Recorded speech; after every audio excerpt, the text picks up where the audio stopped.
अस्सलाम वालेकुम, कैसे हैं आप सब। आई होप आप सब ठीक होंगे। अल्हम्दुलिल्लाह मैं भी ठीक हूँ। तो यहाँ पे जी मैं अपना कुकिंग ऑयल है जो वो रिफ़िल करने लगी थी। पहले मैंने कहा इसको अच्छी तरह से ना साफ़ कर लूँ, थोड़ा सा ना बाहर से गंदा गंदा सा हो गया था। तो इसके बाद जी फिर मैंने ऑयल इसमें डाला, क्योंकि ऑयल अगर हम लोग ऐसे ही यूज़ करें ना तो वो बहुत ज़्यादा एकदम से ना निकल आता है, फिर वो मुश्किल हो जाता है संभालना।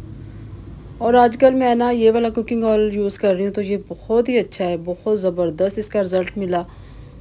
तो पहले दूसरा था, लेकिन वो ना ये होता था कि जैसे कि हम लोग हाफ़ फ्राई अंडा बनाए या पराठा, या इतनी अजीब स्मेल हो जाती थी ना जब डालते थे तवे पे या पैन में। लेकिन इसका बहुत ही मज़े का टेस्ट है और बिल्कुल भी स्मेल नहीं आती जलने की ना। अगर तवे पे डालें कोई भी चीज़ बनानी हो, अंडा या पराठा, तो बिल्कुल जलने की स्मेल नहीं आती। तो मैंने तो फिर अब यही स्टार्ट कर लिया। अब काफ़ी देर से हम लोग यही यूज़ कर रहे हैं, तो बहुत अच्छा रिज़ल्ट लगा ना। तो जी इसके बाद किचन वगैरह समेटने के बाद आज मैंने बनाया फिर आलू गोश्त। थोड़ा सा मेरे पास मटन पड़ा था, बस मैंने फिर वही निकाल के तो उसमें 2 आलू डाले और बहुत ही मज़े का ना शोरबे वाला सालन बन गया। तो मेरे घर में जी मेरे हस्बैंड को और मेरे ससुर को पसंद है शोरबे वाला सालन, वो ऐसे ही खाते हैं तो मज़ेदार लगता है। मुझे ख़ुद बहुत पसंद है, ये चीज़ें ना अच्छी लगती हैं। तो बस ये थोड़ा सा मेरे पास पड़ा था, तो बस फिर इसको मैंने अच्छी तरह से पानी डाल के प्याज डाला, लहसुन, अदरक, सब्ज़ मिर्चें इस डालने के बाद घर के स्पाइसेस जो होते हैं वो डाले, इसको पकने के लिए छोड़ दिया। जब पानी ड्राई हो गया फिर मैंने इसमें टमाटर डाले और थोड़ा सा दही डाला, इसको अच्छी तरह से भुनाई की, सूखा धनिया डाल के। जब उसकी भी भुनाई होगी फिर मैंने 2 आलू इसमें डाले और ये थोड़े से मेरे पास ना मटर पड़े थे, तो ये फिर इसमें डाल के फिर इसकी भुनाई की और इसके बाद मैंने इसको शोरबा लगा दिया। तो बहुत ही मज़े का, दोपहर को तो इतना मज़े का सालन लगा ना ये। तो बस डेली यही टेंशन होती है कि आज क्या पकाएं, क्या बनाएं, तो बस समझ ही नहीं आती। लेकिन बच्चों को आपको पता है ऐसी चीज़ें बिल्कुल भी नहीं अच्छी लगती, बच्चे तो लाइक ही नहीं करते ना कि शोरबे वाला सालन हो, फिर उनके लिए कुछ और करना पड़ता है। तो बस फिर जी मैं यहीं तक ये दिखा सकी, क्योंकि मुझे बहुत जल्दी थी, मैंने जाना था ज़रा मार्केट। तो मैंने फटाफट से बस खाना वगैरह दिया हस्बैंड को, चाय वगैरह दी और फिर मैं जल्दी से निकल गई बाज़ार के लिए। तो मैं जी यहाँ पे आई हूँ अपनी फ्रेंड के साथ बाज़ार, उसकी सिस्टर की शादी है, तो बस हम लोग वही चीज़ें देखने आए थे। तो यहाँ पे देखें जी ये स्टॉलर वगैरह, और ये काफ़ी ऐसी चीज़ें मिल जाती हैं आपको, अगर आप बाहर निकले ना तो अच्छी चीज़ें मिल ही जाती हैं ना लोकल मार्केट से भी। तो ज़रूरी नहीं होता कि हर चीज़ ब्रांड से ही बंदा ख़रीदे, ब्रांड से ही ले। तो ये चीज़ें यहाँ से भी बहुत अच्छे और मुनासिब मिल जाती हैं। यहाँ पे देखिए जी ऑल ओवर में ये सूट, और ये भी बहुत ज़बरदस्त थे। तो जैसा कि मैंने आपको पिछली वीडियो में दिखाया, मैं झाल से लेके आई थी ना स्टिच, बहुत ज़बरदस्त थे। लेकिन ये थोड़े से पार्टी वेयर में थे, फैंसी में थे, ऑर्गेन्जा वगैरह और कुछ लीलन के थे, मिक्स था ये चीज़ें, और ऑफ़ लगी हुई थी। तो बहुत ज़बरदस्त रीज़नेबल से प्राइस थे इनके।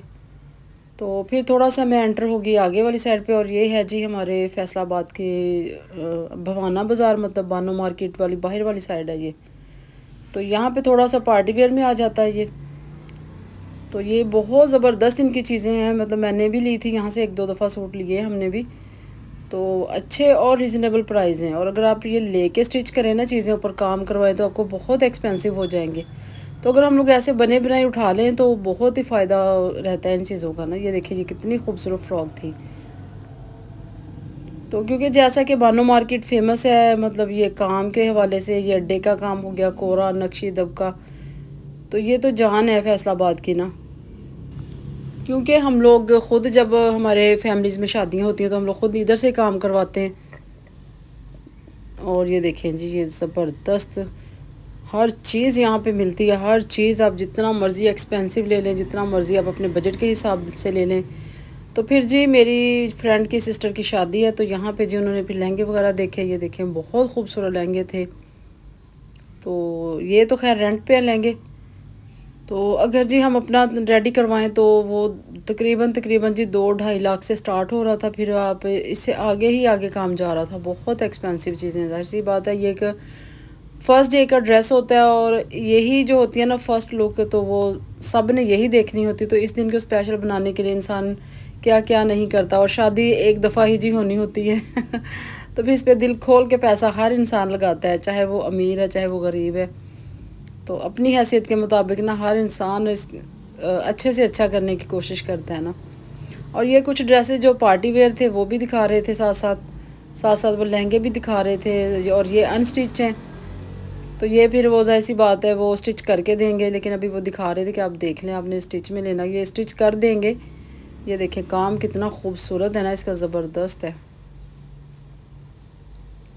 तो ये काम बहुत आसान हो गया। ये जो रेंट वगैरह के लहंगे होते हैं ना, इसने बहुत ज़िंदगी आसान कर दिया लोगों की ना, क्योंकि ज़ाहिर सी बात है ये जो ये वाला दिन होता है ना बहुत स्पेशल होता है बच्चियों के लिए। और फिर हर बच्ची का दिल करता है कि उसका ड्रेस अच्छे से अच्छा हो, खूबसूरत हो, लेकिन फिर वही बात आ जाती है कि बजट पे आके फिर वो बेचारे कॉम्प्रोमाइज़ करना पड़ता है। और ये एक पीस ना उन्होंने रखा हुआ था पीछे करके, तो मैंने ये निकलवाया। मैं कब से कह रही थी मुझे ये दिखाएं ये दिखाएं, तो खैर उन्होंने फिर निकाल के दिखाया। वो कहते कस्टमर का ये बन के आया हुआ है, लेकिन अभी उन्होंने बताया नहीं इसका क्या करना है। तो ये सारा ना मैक्सी स्टाइल में था। ये इतना हैवी था ना ये वाला पीस, बहुत ज़्यादा हैवी था, मतलब बड़ी मुश्किल से ये उठाया मैंने। इस पर काम देखिए इतना खूबसूरत हुआ है ना, बहुत ज़बरदस्त है। ये देखें, ये इस पर छोटे छोटे स्टोन है, नक्शी है, दबका है, पर्ल है, बहुत ही कुछ मिक्स था ना। और ये वेलवेट में था। तो उनकी शादी है जी नवंबर के एंड पे, तो मैं तो कह रही थी आप वेलवेट का देखें, क्योंकि इसमें बहुत ही अच्छी लुक आती है बच्चे की, बहुत खूबसूरत लगती है इसमें।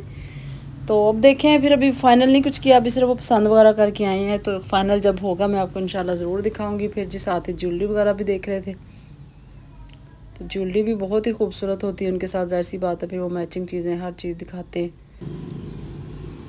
और एक जी डिज़ाइनर जो है, डिज़ाइनर चीज़ों ने ना हम मत मार दी हम जैसे लोगों की ना। हम लोग डिज़ाइनर के पीछे भागते हैं कि हर चीज़ डिज़ाइनर हो, लेकिन बहुत ही रीज़नेबल चीज़ मिल जाती है बाज़ार में आप निकलें तो। मैं कहती हूँ डिज़ाइनर को भी पीछे छोड़ देते हैं ना। तो ये है जी बानो मार्केट, मतलब न्यू बानो बाज़ार ये। तो एक पहला है जो बानो बाज़ार फेमस है, फिर ये न्यू बानो मार्केट बनी है। तो मतलब ये दोनों बाज़ारों के नाम ना इसी तरह से बहुत ही फेमस है और बहुत अच्छा काम है। और हम लोग बाज़ार हैं और कुछ खाएं पिए, ऐसे तो हो नहीं सकता कि लेडीज़ चटपटी चीज़ें ना खाएं। और ये यहाँ के बहुत फेमस ना शक्करकंदी है जो पॉपकॉर्न डाल के, और इतना मज़े का ना चटपटा सा बना के देते हैं, बहुत मज़े का। ये देखें इसकी लुक ही देखें कि अभी भी मुँह में पानी आ रहा है ना देख के, बहुत मज़े का है ये। खैर जी फिर उसके बाद हम लोग आगे वापस फिर ये है जी 3 दिन के बाद की तकरीबन वीडियो। तो यहाँ पे मैं अपने हस्बैंड के साथ जा रही थी, कुछ काम था हमें, तो बच्चे भी साथ ही थे। और यहाँ पे जी हम लोग बस वेट कर रहे थे कि सिग्नल कब ओपन हो तो कब हम लोग जाएं। तो मैं बैठी यही सोच रही थी, मैंने कहा अगर हम लोग यही जो यहाँ के रूल हैं ट्रैफिक के, अगर हम लोग इनको फॉलो करें तो हमारी कितनी ज़िंदगी आसान हो जाए। तो लेकिन अभी ये खड़े हैं ना वार्डन, तब ये मतलब थोड़ा सा कंट्रोल में, नहीं तो बिल्कुल भी ख्याल नहीं करते, एक दूसरे के आगे से आगे जाने की कोशिश करते हैं कि बस हम लोग आगे निकल जाए ना। और यहाँ पे मैं जी बैठी हुई थी गाड़ी में, तो बेटियाँ दोनों चली गई थी अपने पापा के साथ अंदर, वो शर्ट्स वगैरह देख रही थी। मैंने कहा मेरे तो पाँव में बहुत पेन हो रही है, मुझसे तो बहुत ही मुश्किल है ना अब मैं ऊपर नीचे सीढ़ियाँ जाऊँ आऊँ, क्योंकि वो पता नहीं क्या शायद अभी मैंने वॉक स्टार्ट किया ना, इसकी वजह से मेरे पाँव में बहुत ज़्यादा पेन रहने लगी है। लेकिन ये है कि मैंने छोड़नी नहीं है, इसी कंटिन्यू रखूँगी, आहिस्ता आहिस्ता फिर ठीक हो जाएगा। ज़ाहिर सी बात है जैसे हम लोग जिम स्टार्ट करते हैं उससे भी कुछ हो जाता है बॉडी में पेन वगैरह, तो ऐसे ही मेरे पाँव में अभी ना पेन बहुत ज़्यादा हो रही थी। मैं आ गई साथ, लेकिन मैंने कहा मैंने खुद नहीं जाना, आप लोग हो आओ। फिर जी इसके बाद हम लोगों ने थोड़ा सा बस खाना खाया। तो खाना ये हम लोग ना अक्सर घर पे मंगवा लेते हैं, मेरे हस्बैंड ले आते हैं, लेकिन वो कहते हैं चले आज यहीं बैठ के खा लेते हैं। तो बड़ा ही अच्छा देसी सा साफ़ सुथरा सा माहौल था, लेकिन इनकी चीज़ें बहुत मज़े की हैं ना, बहुत ज़बरदस्त है। तो सेटअप भी इनका अच्छा है, नीचे बेसमेंट में उन्होंने बनाया हुआ है। तो ये ले जी हमारा खाना भी आ गया, बहुत ही ज़बरदस्त थे ना, पराठे थे साथ, और साथ कढ़ाई थी, साथ ये पीस थे, और कबाब और मलाई बोटी, रायता, सैलड, कोल्ड ड्रिंक, बहुत मज़ा आया, बहुत ज़बरदस्त खाना था।